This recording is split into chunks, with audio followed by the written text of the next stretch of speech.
here today, and today I am doing, I don't know, I'm talking like this, and today I am doing the 7th chapter review for Mark Manson's book, The Subtle Art of Not Giving a Fuck. And today's chapter is called Failure is the Way Forward, and as you can probably tell by the title, this chapter is mostly about failure and motivation.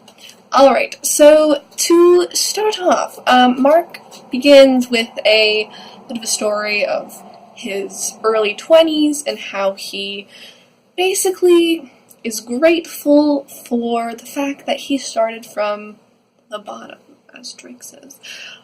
He finished university and got into the job market right when the financial crisis happened, so he had like the worst job prospects. He was broke. His,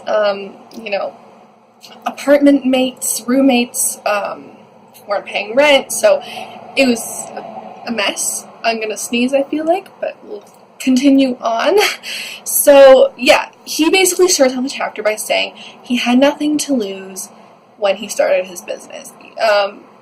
He was broke. He's like, it can't really get worse by starting an e-commerce business. He started a blog eventually. So I'm just going to do it. And he did. Then he says, improvement takes failure. We see always the highlight reels with social media. We see the best of the best. But there's many, many failures that come before we actually get perfection. 10,000 hours is what it takes to achieve mastery, so everyone expects an overnight success, but it's not like that. He then says, put yourself in control of your failure instead of letting other people judge your self-worth. So when it comes to failure and when it comes to setting your goals, make sure that you are the one that is in charge of meeting those goals. For example, if your goal is to make everybody like you, you are going to have the control in other people's hands 100% of the time. Because, people will make up their minds and it's not really up to you. So instead, you could have a goal of improving your social skills. And this way, the power is in your hands because it is up to you to make the changes to improve your social skills. Then he says to make your goals, your life problems, the problems that you can deal with, the shit sandwich that you'd rather eat than the other one, an endless one that you can continue for the rest of your life, not one that is based on a destination that maybe you reach your mid-40s, you've got that house, you've got that car, you've got that wife, that solid job.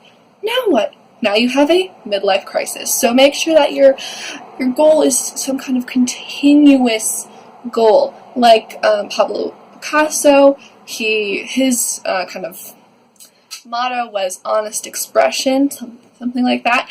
And he was able to do that till death. And he enjoyed his craft and just continued expressing himself and never had a moment where he's like, oh, I've accomplished everything.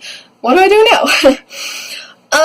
Alright, and then he goes on to talk a little bit about pain, and failure, and he says that our most radical changes often happen at the tail end of the worst times of our lives. So when he was at his, brokest, he was in the midst of a horrible economic crash. That is when he started his new business. When his best friend committed suicide, he reevaluated his entire life and turned his life around. So it was always at those tail ends of,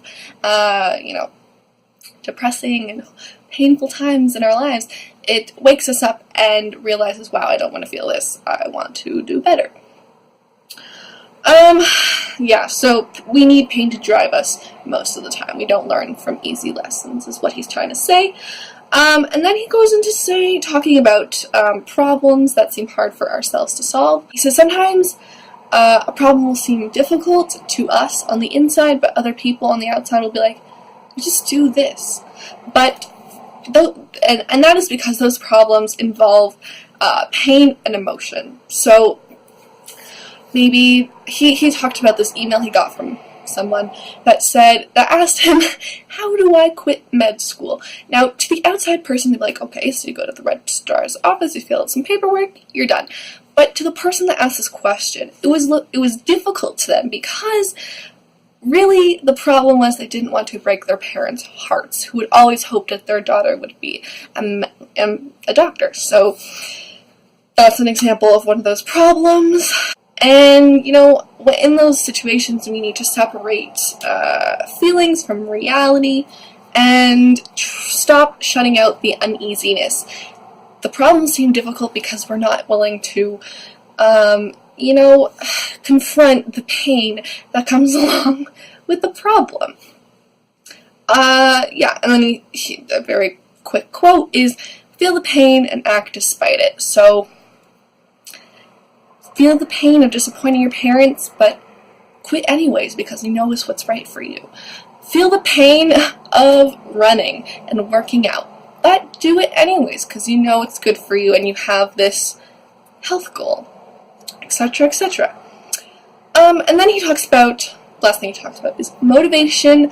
I think this is a really good point. A lot of people think that they just wait to feel the right amount of inspiration to start working. But he says that motivation and that action motivates more action. So we get a little bit of inspiration, then we act, and that act of acting is inspiring and motivating to ourselves, and then we continue on, and it's this loop. And he says if we act this way if we tell ourselves that if we create this goal of just simply doing something, this principle measures success as any action. So it's pretty easy to not be afraid of doing it. If your goal is to just start your project and maybe work on the header, new header for your paper, then you're going to do that, feel accomplished, and then you're probably going to want to continue on because then you're like, oh, well, I could do this and this now, and the ball starts rolling. That's all I'm going to say for now. This is already an 8-minute video. Thanks for watching. I hope this was interesting to you, and I'll see you in the next chapter.